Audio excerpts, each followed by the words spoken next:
인문대 사학과 박구병입니다. 앞서 박만규 선생님 흥미로운 발표해 주셨는데요.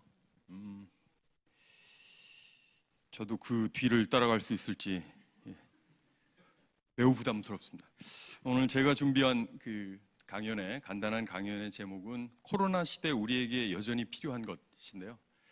아무래도 일반적인 제목이다 보니까 100사람이면 100가지 내용을 구성할 수 있지 않을까 생각합니다. 제 나름의 단상, 일종의 생각의 조각들을 엮었다 이렇게 이제 생각해 주시면 되겠고요. 또 다른 훌륭한 연사가 진짜 오신다면 또 다른 충실한 내용이 가능하리라. 이거는 전적으로 제 버전입니다. 공과대학 학생들이 저는 또 긴 글을 읽는 능력, 특히 요즘 아무래도 이미지를 접하는 것이 훨씬 더 수월하게 느껴지는 시대니까 이런 긴 글을 읽는 능력을 키우기를 또 바라는 마음에서 중간중간에 제가 미리 접한 텍스트의 일부를 그대로 소개하도록 또 하겠습니다. 자, 우선 요즘에 시대를 일컬어서 포스트 코로나 시대라고 언론에서 많이 얘기합니다. 근데 조금 전에 사실 공과대학 학장님이신 이규인 학장님은 눈여겨 들으셨는지 모르겠는데요. 귀를 기울여서 들었는지 모르겠는데 코로나 시대라고 말씀을 하셨는데요. 저는 학장님 명명에 더 동의합니다. 무슨 얘기인가 하니 처음에 좀 표현이 강하죠. 명칭 유감. 저는 요즘에 포스트 코로나라고 많은 언론에서 회자되는 용어 자체 좀 유감을 지니고 있습니다. 오히려 이제 우리가 사는 시대를 혼란스럽게 만드는 표현이 아닌가 생각하는데요. 경우에 따라서 이런 표현도 들으셨을 거예요. 이제 인류 역사는 코로나 이전과 이후로 나뉩니다.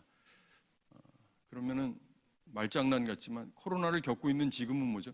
매우 칼날 같은 아주 좁은 선밖에 안 되는 건데, 아무튼 지금 왜 그럼 포스트 코로나라는 표현을 쓸까? 아마 제가 느끼기엔 이렇습니다. 코로나 바이러스 사태가 발생한 이유다라고 하는 의미인데요.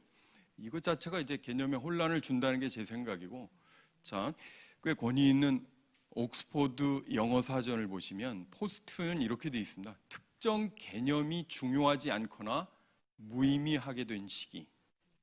즉 포스트라고 하는 거는 시간의 흐름에 따라 앞에 있지 않고 뒤에 있다라는 표현이 있는가 하면 또 하나는 앞으로부터 탈피했다. 그래서 예를 들어 이제 인문학 쪽에서 포스트 모더니즘, 포스트 구조주의, 포스트 콜로니얼리즘, 포스트 식민주의 이렇게 얘기할 때는 그 시기 뒤에 있는 그 말이 의미 있어지는 시기로부터 이탈했다는 의미가 강합니다. 그렇기 때문에 우리는 여전히 코로나 시대를 살고 있는 것이고, 그래서 코로나 발생 이후라는 의미에서 포스트 코로나를 쓰는 것 같긴 합니다. 제 추측인데요.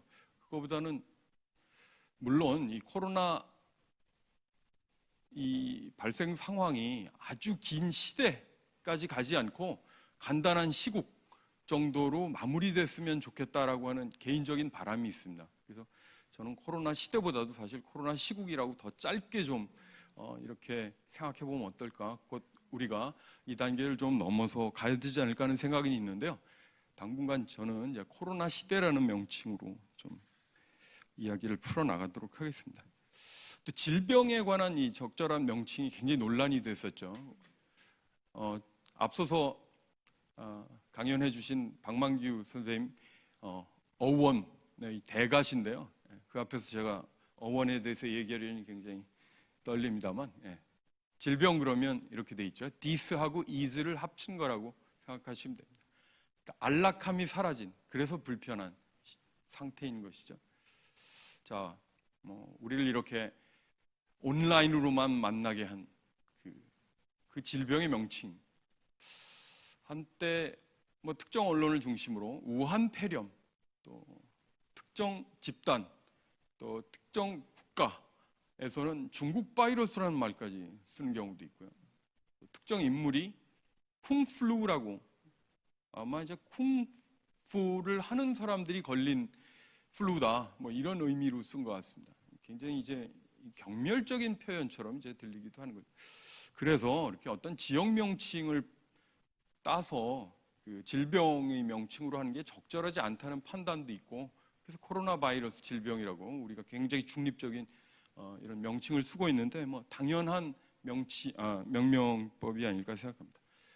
사실 어디에서 기원했는가를 따지는 것이죠. 우한이다, 중국이다라고 하는 것은.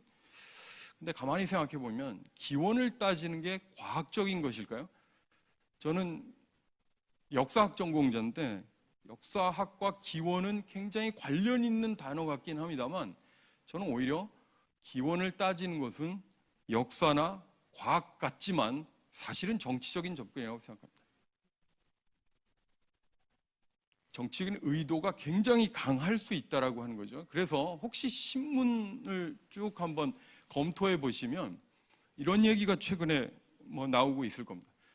2019년 3월에 벌써 이제 작년하고도 뭐 거의 1년 6개월 전에 에스파니아에서 하수구에서 코로나 바이러스가 검출됐다라든가, 또 2019년 가을에 이탈리아에서 코로나가 처음으로 전파됐다라든가 이런 표현들이 등장하고 있죠. 아마 중국의 견해하고 그렇지 않은 견해하고 계속 부딪히고 있는 게 아닌가 생각을 하고요. 이렇게 할 경우 오히려 문제를 더 악화시키는 방향으로 흐르지 않는가 하는 우려가 있습니다. 자, 잘못된 명명 사례가 굉장히 많을 수 있는데 제가 하나만 이렇게 어떤 텍스트를 번역해 보았습니다. 2018년에 나온 그 영미권에서 나온 책인데요. 페일 와이드라고 되어 있는데 뭐 일종의 죽음의 신을 표현하는 방식입니다. 페일이라는 게 굉장히 창백하다는 얘기인 거죠. 그러니까 사신, 죽을 사자에 이제 신자를 해서 그 뭐 엔젤 오브 데스라고 하나요? 그 사신을 표현하는 건데, 그만큼 이 1918년의 플루, 독감이 그야말로 아주 전 세계를 휩쓴 전 세계적인 전염병이었습니다. 그러나 이제 이걸 일반적으로 스페인 독감으로 불렀는데 굉장히 잘못된 명칭이라고 하는 것을 어떤 책에서 따왔습니다. 모두에 말씀드렸듯이 긴 글을 읽는 능력, 공학도도 갖추길 바라는 마음에서 인문대 선생이 이런 식의 이제 비교적 여러분이 보기엔 긴 텍스트를 그대로 가져왔는데요. 이유는 이렇습니다. 스페인은 1차 세계대전의 중립국이었기 때문에 오히려 이제 언론 보도가 자유로웠어요. 그래서 전쟁의 당사국이었던 프랑스라든가 독일, 또 미국 같은 경우는 자국에서 또는 자기와 관련된 지역에서 이 병이 발생했을 때 그 보도를 통제하고 있었습니다. 그래서 오히려 굉장히 자유롭게 보도했던 에스파니아의 경우 국왕도 걸리고 뭐 국왕의 가족도 걸리고 이랬기 때문에 이거 에스파니아에서 제일 먼저 이런 독감이 나왔구나 하는 인상을 주었고요. 그런 어떤 보도를 접한 프랑스인, 영국인, 미국인들이 이를 스페인 독감이라고 불렀다는 것이죠. 조금 더 밑으로 가면요, 세네갈에서 이 질병은 브라질 독감이었고요. 브라질에서는 독일 독감입니다. 일본에서는 어떻게 불렀느냐 하면, 일본에서는 자국의 스모 선수들이 씨름 대회를 열었을 때 집단적으로 이제 감염됐다 해서 스모 플루라고 불렀습니다.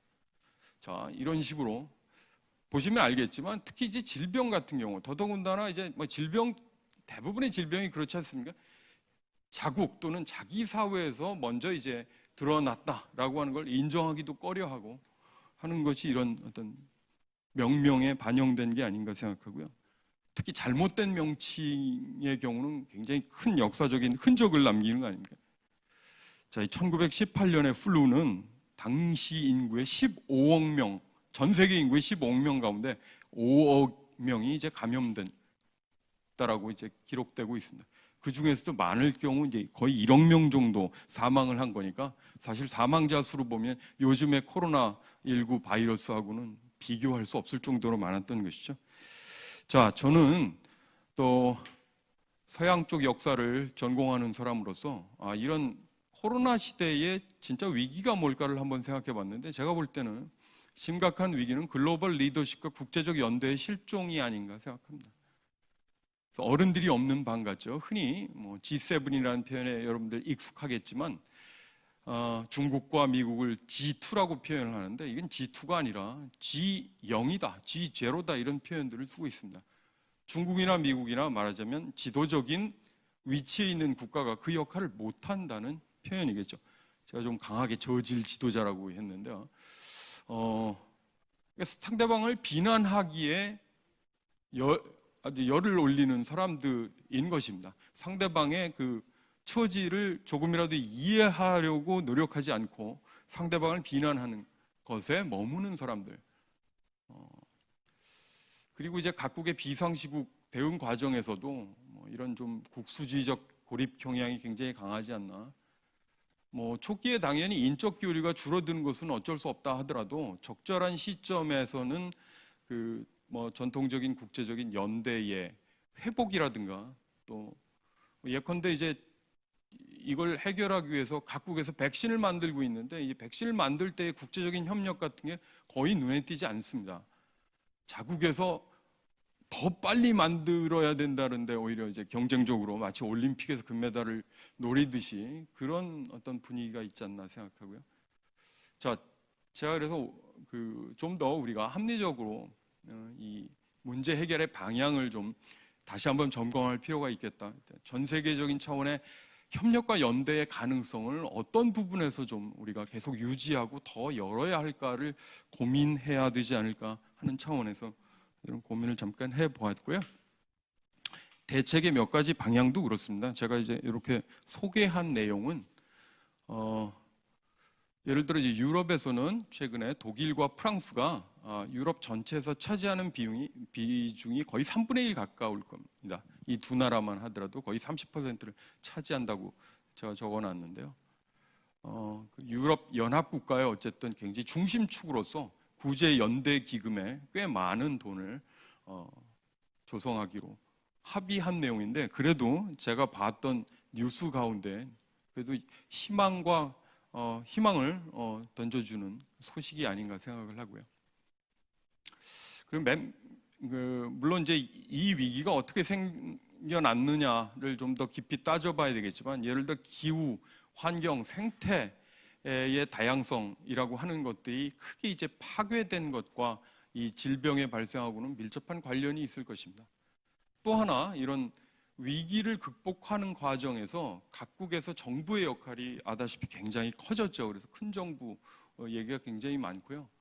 또 하나 재해 말하자면 기금 같은 것들이 이제 마련된다든가 그런 지원금을 또 전 국민에게 다 배분한다든가 이런 이야기도 있었고요. 더 나아가서는 어떤 기본소득 논의가 서서히 좀 등장하고 있습니다. 저는 기본소득 도입 이야기의 전제가 우리가 하는 노동 개념의 확대와 굉장히 밀접한 관련이 있다고 생각하는데요. 나중에 한번 좀 더 역시 긴 텍스트를 통해서 한번 살펴보도록 하겠습니다. 자, 이건 짧은 텍스트입니다.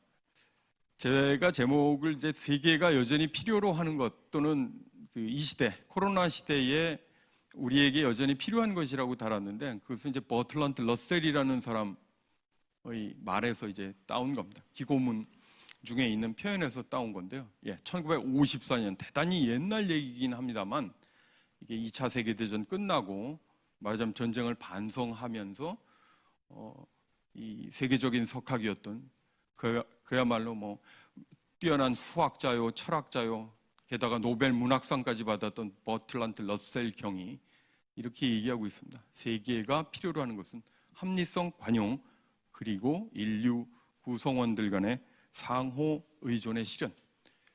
결국 이런 더 현명한 지성이 모일 때만이 더 행복한 세상을 만들어줄 수 있다라고 얘기를 했는데 요즘 같은 위기 시점에도 여전히 타당한 멘트가 아닐까 생각합니다. 자, 윌리엄 블레이크라고 18세기에 사실 18세기에 유명했던 사람은 아닙니다. 윌리엄 블레이크는 오늘날에는 굉장히 유명한 인사가 되었지만 20세기 와서 재발견된 인물이고요. 왜냐하면 노예제 폐지론자였거든요. 18세기 말에 노예제 폐지론자는 쉽지 않았고요. 영국인이고요. 저 그림에서도 보시듯이 뭐 굉장히 뛰어난 화가이기도 했습니다. 자, 저렇게 이제 백인으로 대표되는 유럽이 아프리카와 아메리카의 도움을 받는, 좀 더 평등한 세상, 균형 있는 세상을 원하는 블레이크의 어떤 염원이 담긴 그림, 이 시대에 같이 전 세계적인 연대를 다시 한번 꿈꾸면서 좀 감상할 필요가 있지 않을까 생각하고요. 자, 너무 빨리 넘어갔는데요. 예.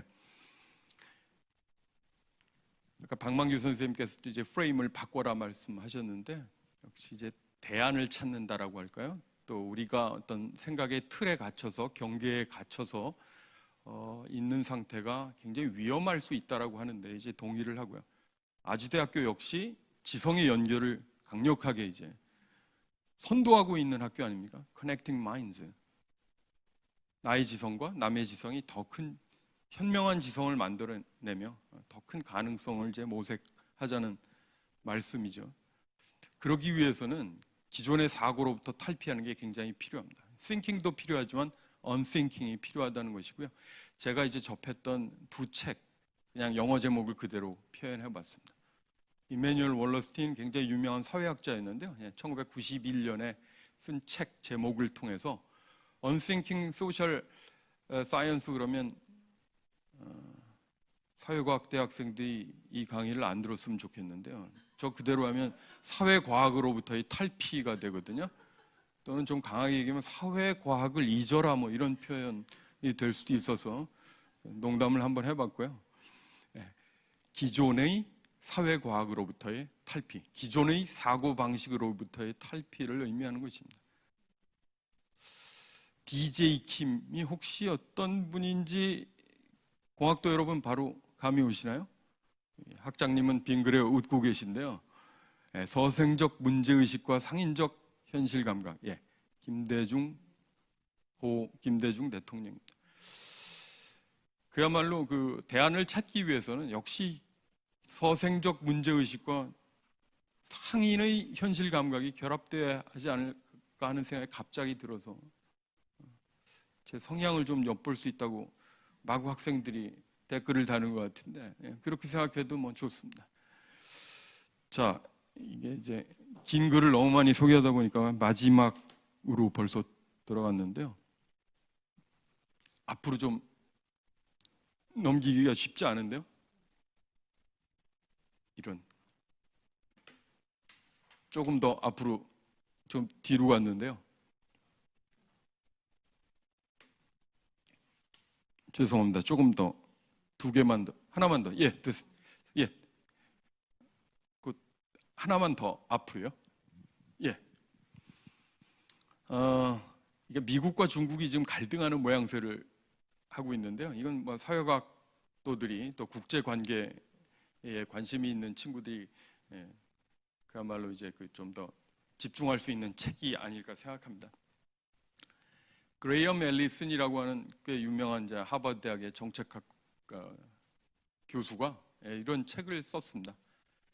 이제 한글로는 예정된 전쟁이라고 되어 있는데요. 그 영어 부제가 좀 더 확 들어올 것 같아요. 미국과 중국이 과연 투키디데스의 함정을 벗어날 수 있을까? 이 그레이엄 앨리슨을 그 테드 강연 같은 데 찾아보면 저 발음을 미국식으로 하고 있습니다. 투시디데스 이렇게 얘기하는데 이제 그리스 사람이고 저희 과에 있는 이제 그리스사 선생님께 여쭤보기도 했고 그런데 투키디데스가 이제 그쪽 발음입니다. 여기서 뭐라고 얘기했느냐면 미국과 중국의 관계가 정말 굉장히 중요한데 요즘에 헨리 키신저와 조원 라이가 만났던 1970년대 초 이후에는 깊이 있는 상호 이해, 깊이 있는 대화가 거의 없었다는 것입니다. 그러니까 투키디데스의 함정을 피하려면 이걸 다른 말로 하면 저 책이 굉장히 흥미로운데요. 사실 전쟁으로 비화되는 것입니다. 그 전쟁으로 비화되는 상황을 막으려면 어떻게 해요? 생각하기 힘든 것을 기꺼이 생각할 줄 알아야 하며 상상하기 힘든 것을 기꺼이 상상할 줄 알아야 한다. 책의 일부를 한번 해봤고요. 그래서 대안은 없다고 자꾸 얘기하는 많은 사람들에게 대안을 좀 한번 생각해 봐야 될 필요가 있지 않을까 해서 제가 개인적으로 아는 경제학자 가운데 한국에서는 많은 경제학자분들이 이런 문제에 관심을 안 가지시는 것 같은데요. 기본소득에 관련해서 상당한 관심을 갖고 계신 한신대학교의 강남훈 선생님의 책을 좀 소개할까 합니다. 티나는 잘 들어보셨는지 모르겠는데요. 한때 이제 신자유주의의 거의 상징적인 인물로 떠올랐던 영국의 수상, 영국의 총리 마가렛 대처 또는 세처의 별명이기도 했습니다. 대안은 없다는 것입니다. 이거는 1980년대를 그야말로 전 세계를 휩쓸고 한국도 IMF 구제금융으로 1990년대에 굉장히 익숙하게 된 신자유주의적 처방을 의미하는 겁니다. 신자유주의적 처방 외에 대안이 없다고 얘기를 했는데요. 과연 그런가요? 이것이 이제 한국으로 보면 1997년 이후에 저는 거의 지금까지도 이게 거의 사회 흔히 이야기하는 지도층이라 할까요? 제가 많이 쓰는 표현으로는 지배 세력이 굉장히 관심 있어 하는 담론이 아닌가 생각하는데 오히려 그런 걸 통해서 대안을 상상하는 것을 어렵게 만들지 않았나 생각합니다. 강남훈 선생님 표현을 그대로 한번 읽어보면요. 저복지, 저세금, 저복지의 우리식의 지금까지의 악순환에서 벗어나와서 고복지, 고세금, 고복지의 선수선. 물론 이제 이런 정책적인 이견이 있을 수 있습니다만 새로운 대안을 생각해보고 다수의 사람이 기존의 생각의 담장을 함께 넘어야 한다라고 하는 이 부분이 굉장히 이제 눈에 띄어서 여러분과 함께 좀 나누고자 했고요. 다시 강남훈 선생님 말씀인데요. 아까 이제 그 기본소득 필요성 얘기하면서 전제가 노동 개념이 확대된다는 것입니다. 우리는 수많은 노동을 하고 있어요. 임금 노동뿐만이 아니라 예를 들어 가사 노동, 주로 이제 어머니들이 많이 하셨던 것 같은데 돌봄 노동, 자원봉사, 협동조합 또는 사회적 기업에서 한다든가 종교단체 활동을 한다든가 이런 것들이 다 폭넓은 비임금 노동이죠. 그럼 이게 의미가 없는 것일까요? 그래서 기본소득이라고 하는 것은 이런 분야에 종사하고 있는, 즉 비임금 노동의 좁은 의미의 좁은 임금 노동이 아닌 다양한 노동 분야에 종사하고 있는 사람들에 대한 충분한 보상이 될 수 있다라고 하는 말씀을 또 한번 소개하고요. 제가 이제 마지막으로 이제 말씀드리려고 하는 건 다소 우울하기도 하고 여러분이 이제 듣기에 대단히 부담스러울 수도 있는데 아주대학교 죄송합니다. 아주대학교 사학과 선생님이다 보니까 아주대학교 공대 학생은 다 아마 한국 사회의 4분의 3 안에 든다고 생각지 않을까요? 나는 뭐 아무리 못해도 한국 사회의 75%에는 들어. 독일에서 요즘에는 잘 안 쓰는 것 같은데요. 제가 20여 년 전에 제 이제 대학교 선배로부터 이제 들은 표현입니다. Drei Viertel Gesellschaft, 4분의 3 사회인데요. 어떤 느낌이 드시나요? 굉장히 잔인하게 표현을 하면 4분의 1을 버리는 사회입니다. 지금 뭐 코로나 시대에 부의 문제도 굉장히 더 불편해지는 것 같고 사회적인 문제 같은 것도 이제 잘 해결이 안 되는 것 같고 고용이 어려운 분들은 진짜 어려워지는 것 같고 이런 아주대학교 공과대학 학생들은 취업에 굉장히 이제 뭐 유리할 수도 있고 아무래도 좀 더 여유가 있을 수도 있고 그래서 난 충분히 4분의 3, 75% 안에 든다고 생각할 수도 있는데요. 그러다 보면 한국 사회는 점점 4분의 1을 버리는 사회 쪽으로 가지 않을까 하는 두려움이 있습니다. 제가 마지막으로 하고 싶은 말은 이런 어떤 잔인한 사회의 단계로 갈 수 있는 이 고리를 우리가 함께 어떻게 하면 잘 극복할 수 있을지를 좀 고민해서 우리 모두가 더 안전한 단계로 가는 사회에 대해서 모두 함께 같이 생각해야 된다는 거죠. 아마 위험의 외주화 뭐 이런 얘기 무척 많이 들었을 텐데요. 자, 이 글은 김훈 생명안전시민넷 공동대표가 2020년 올 7월에 한 말입니다. 생소하시죠? 저런 일종의 시민운동 단체가 있습니다. 김훈이라는 분은 좀 익숙하지 않으신가요? 그런데 저런 단체 명칭을 과 함께 공동대표 그러니까 굉장히 다른 분 같은데 여러분이 많이 알고 계신 소설가 김훈 선생님 맞습니다. 이분이 어느 순간부터 이 문제에 관심이 있고 김용균이라고 하는 젊은 노동자의 사망이라든가 그러니까 최소한 2명이 함께 근무하면은 그런 일이 없었을 텐데 한 명만 근무해서 사고가 난다든가 하는 일들이 굉장히 많아지고 있다. 여러분의 시야를 나의 말하자면 바로 앞날 나의 경쟁력에만 놓지 말고 우리가 모두 안전한 사회에 살 때 우리 모두의 경쟁력이 더 높아질 수 있다라고 하는 것까지 좀 확대하면 좋지 않을까 그런 차원에서 정말 심각한 게 산업재해 사망률이 OECD 국가에서 한국이 거의 1위라는 겁니다. 예를 들어 이 안전에 투입되는 비용 자체를 조금 늘리면 어떨까요? 기업에는 상당히 손해가 갈 수 있다고 생각하지만 한국 사회가 더 좋아지는 방향으로 나갈 수도 있지 않을까요? 생각을 좀 달리 해봤으면 하고요. 마지막으로 또 역시 같은 김훈 선생님, 이번에 이제 작가라고 제가 정체성을 원래 여러분이 익히 알고 있는 정체성으로 한번 이제 돌아와 봤는데 바로 불과 엊그제 신문에 이렇게 쓰셨어요. 꼰대라는 말은 특정 연령대에만 해당하는 것은 아니라고 봅니다. 저 역시 이제 이미 여러분으로부터 이렇게 지칭당할 세대에 이르렀습니다. 제가 이래 봬도 50대 중반 정도거든요. 충분히 저 자격이 있죠. 꼰대의 자격이 있습니다만 김훈 선생님 뭐라고 얘기하느냐, 듣지 않는 게 또 꼰대다 이렇게 얘기하셔서 여러분이 말하자면 아름다운 젊은 그대가 돼야지 듣지 않는 젊은 꼰대가 되지를 바라지 않는 마음에서 이 김훈 선생님의 그 칼럼을 마지막으로 소개하겠습니다. 우리 좋은 얘기에 귀 기울일 줄 아는 아주대 공대 여러분 또 아주대 학생 여러분 되시길 바라면서 오늘 간단한 강연 이렇게 마치도록 하겠습니다. 경청해 주셔서 감사합니다.